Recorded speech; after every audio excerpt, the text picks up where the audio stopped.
Okay. This is good for this. We're setting a new ScoopTalk record tonight. We're rolling 4 deep today. Fantastic four. Andy Graham, Hugh Kellenberger, Dustin Dopirak, Zach Osterman. We're still keeping him. We're still keeping him around because one, he won't go away, and two, we love his gingerness. Yeah, we do. I think it's an affirmative action.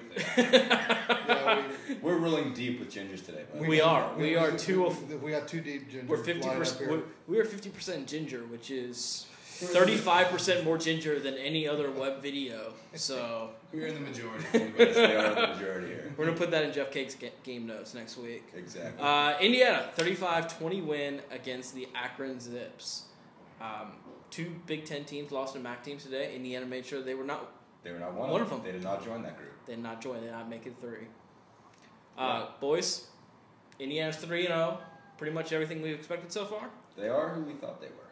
Yeah, they pass. They run okay. They don't tackle.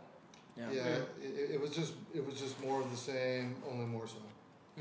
And I think that obviously the mind reels when one contemplates what Denard Robinson might do here next week. Or even if it's not him, Devin Gardner, Tay Forche, they're all pretty good. Yeah. That game could be 63-58.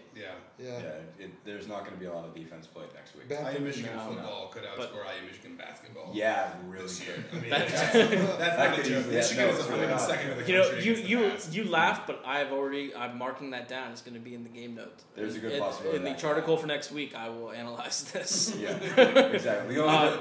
The only way it won't be is if they don't play defense in basketball, which is possible. Yeah. Guys, let's talk about the running game. IU still is a little bit struggling to put together a consistent running game. Is this going to be a problem coming Big Ten? Yep. Yeah, but Willis actually kind of had a workmanlike second half, and what did he end up averaging about 90? Yeah, we had 93 in the game. It was like 4.6 in the game. Willis wasn't bad. No. I think what Lynch said was it was more efficient tonight, and it was, but it's still in one of those cases where you shouldn't just be efficient against a MAC team. You should roll over a MAC team. Right. And they didn't roll over a MAC team. They didn't roll over a Sun Belt team. They didn't really roll over one AA team on the ground. I mean, they were better in that game, but they haven't been able to bull anybody over. There hasn't been any proof that they can just outwork somebody in the trenches and just pound it on the ball. Right, and that's the thing is the running game is coming when Darius can get to the outside edge. It is not between the tackles, move the chain style, which, I mean, but at some point Willis is not a outside runner, necessarily. He is, he got outside the way he's built is he's a true tailback, and for whatever reason this line doesn't work that way for him. Michigan might argue with that a bit. He got outside on them last year late.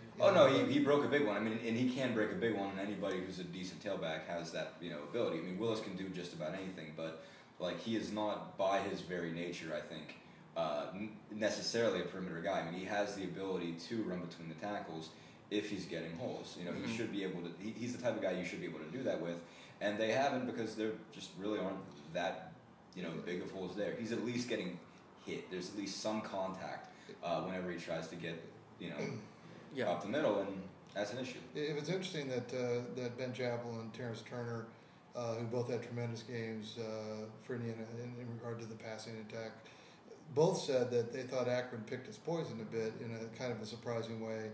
In fact, Chappell even said they were daring us to pass. They manned up. So, I mean, he said the reason he was talking about 84 yards rushing, he says the reason that was is they were playing a lot of man up. And Turner said the same thing. And Turner, who's been, I think, a really consistent guy, crossing routes, short routes for Indiana, kind of a possession guy this year, he got downfield tonight.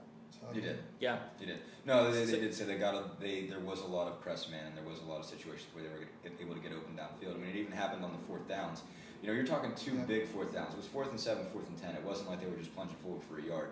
Right. They went for a couple big ones, and they just, I think in both cases, it was kind of like a deep slant or a deep out that they were able to get man coverage on and exploit that. And they did. And another thing, Chappell was very good tonight. Yeah, that's what I was going to ask Zach. What do you think of how Ben Chappell's performed so far? I thought, the thing that I think about Chappell in comparison to Kellen Lewis because that's the other significant body of work I've seen in Indiana. Right.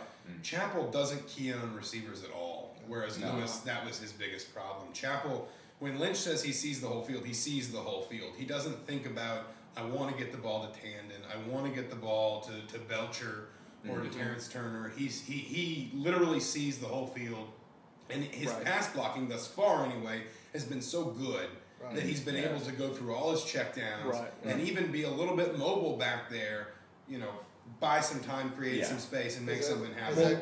Did you think that Bolzer on the first TD pass was about his third check? I mean, he had all the time in the world. Third, fourth, maybe because Bolzer was at the end of that route. Yeah. Right. I mean, he was 2 yards from having to turn around. Yeah, he was. Come back in. That's You're right. the very You're end exactly of right. Bolzer's route. And even, the Dedmon touchdown pass. I mean, he rolled out and, had to check down about, Dedmon might have been the 5th or 6th option on that. Right. And you know what helps the passing game, it helps the pass blocking, is the fact that there are 4 and 5 wide receivers you have to respect. And so teams are dropping 6 and 7 guys. And sometimes 8. I mean, they are rushing 3 and dropping 8. And even, I mean, I know it happened a lot last week. I mean, Western Kentucky would rush 3 and drop 8, and it didn't matter. Chapel was still how far back was that Akron safety? Remember that one time we noticed? It's like 30 yards. It was like 20, 30 yards. Right. Oh That was do not get beat, or you are staying here safety. Yeah, exactly. And everything, everybody in the passing game is making plays. I mean, they had a 2nd and 30 tonight because of the drop fumble. First play, Terrence Turner, takes a kind of like a screen or whatever and turns it into a 23-yard gain, and it's a makeable 3rd and 7, which they get.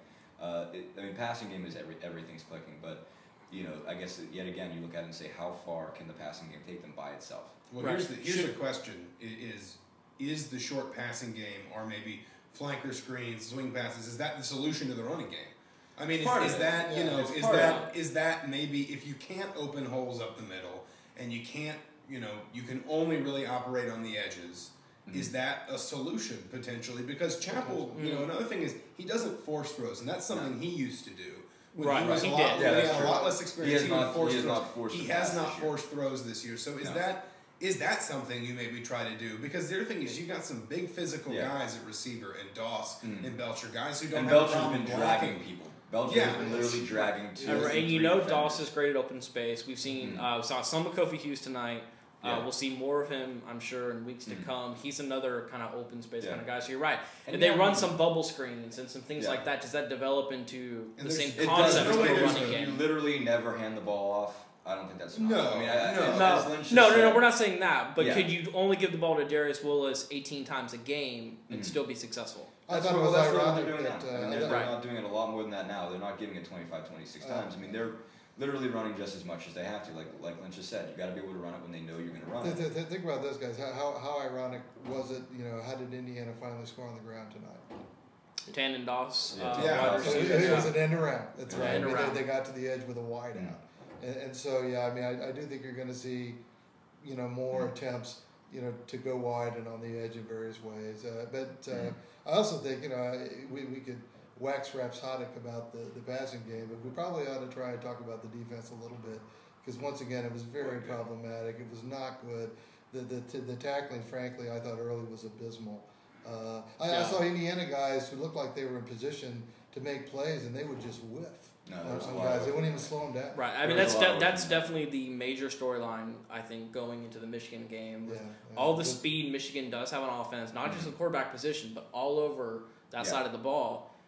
They're going to have to be able to wrap up, or the second and third guys are not going to be able to get there. Well, and Indiana has no defensive identity to maybe make up for missed tackles. They don't force turnovers a lot. You're right. They're not a big physical team. They don't get a lot of pressure on the quarterback right now. They don't have shutdown corners. They don't have some kind of they don't play ridiculously well in the fourth quarter or something. They don't have an identity to fall back on. No. When they aren't making tackles and they aren't making plays. Right now, the only two, I don't know if there's really a player on the defense that the other team fears. There's guys you respect. Right. Maybe eventually Adam Rapogel and Larry Black become guys that you really fear, but right now they're like, those guys are going to be good. And they were missing Tyler Rapogel tonight, who probably But even then, he's a guy you respect. He's not a game breaker, game changer. No, not necessarily, but he helps. And he's probably the best out of all of them. He's the best out of all of them at playing assignment football, doing the smart thing, and making the tackle. That's what Rapogel does. Is what everybody did. All right, we got to get done. And we got to go right now. We got to go right now. Thanks. Bye.